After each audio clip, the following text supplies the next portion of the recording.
Welcome to the program. The Ministry of Health is set to draw up new burial protocols after observing that bodies of people who have died from COVID-19 do not transmit the virus, and that current measures have been traumatic to family members unable to bury their kin in a dignified manner.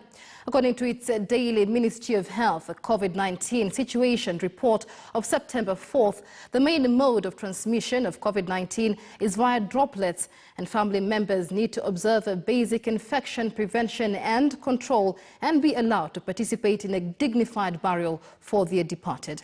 The ministry admits the current burial practices under the COVID-19 containment measures have been inappropriate and have caused psychological trauma to families. Kenyans have been witnessing bizarre and traumatic burials following the deaths of persons suspected or confirmed to have COVID-19. Well, let's speak live now to Dr. Edward Malong, who is a pathologist, joining us live on News Desk.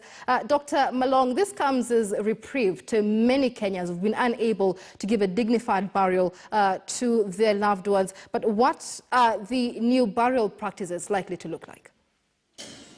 Well, thank you very much for inviting me. And of course, I agree with you that a lot of these have been extreme in nature.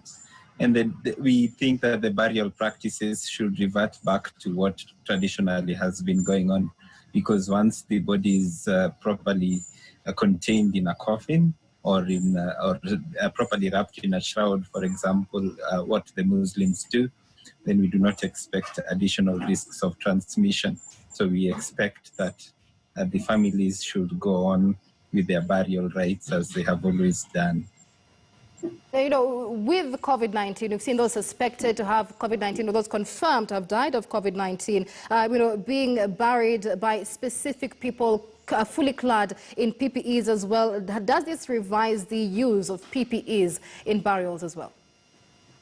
We hope, personally, I'm not involved in current policy, but my opinion as a pathologist and as someone who works a lot within the mortuary space is that the PPEs should probably be utilized for other high-risk activities within the mortuaries, for example, body cleaning, body dressing, and the post-mortem, and of course for their use in healthcare.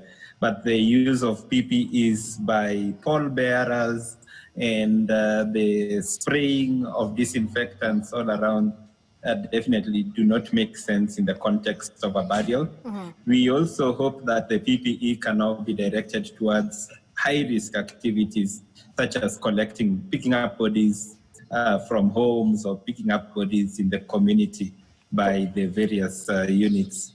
So the use of PPE, as we have witnessed before, has been purely inappropriate and wasteful. And in the situation report of September 4th, there states the main mode of transmission of COVID-19 is via droplets. And so family members need to observe basic infection and prevention and control. So what can family members do? What do they have to do for them to be able to send off their kin? Indeed, the greatest risk of transmission is a congregation at the funeral, not from the deceased person. Therefore, measures aimed at preventing the transmission between persons who are participating in the funeral, such as proper use of masks, the social distancing, hand hygiene, is more appropriate for these families instead of fearing the transmission from the body. But we also think that and I hope that the new Ministry of Health advisories will also extend to mortuaries. Maybe we need to relook at the various mortuary functions that have been suspended for these bodies, such as embalming of bodies, proper dressing, proper cleaning, and of course the post-mortem. We have to consider that the advisory that we had previously was designed mainly for viral hemorrhagic fevers and not respiratory infections.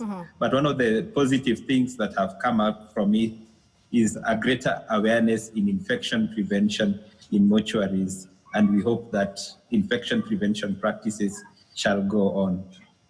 All right, many thanks. That is Dr. Edwin Malong. He is a pathologist speaking live to us here as we confirm the Ministry of Health will be drawing up new burial protocols after observing that bodies of those who have died from COVID-19 do not